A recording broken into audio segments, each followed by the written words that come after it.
Hello mga katoto, samahan niyo ako sa unang food vlog ko.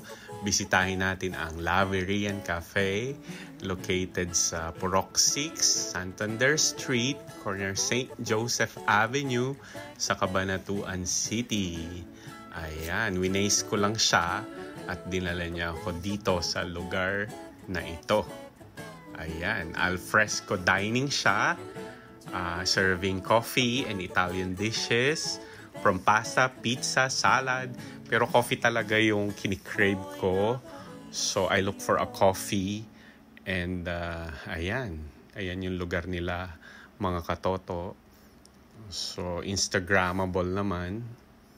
So okay sa akin yung lugar. And ayan yung menu nila. I ordered salted caramel frappuccino and Java chip frappe kasi yun daw sabi nung cashier yung bestseller nila. Ayan yung Java chips. Ayan naman yung salted caramel, mga katoto.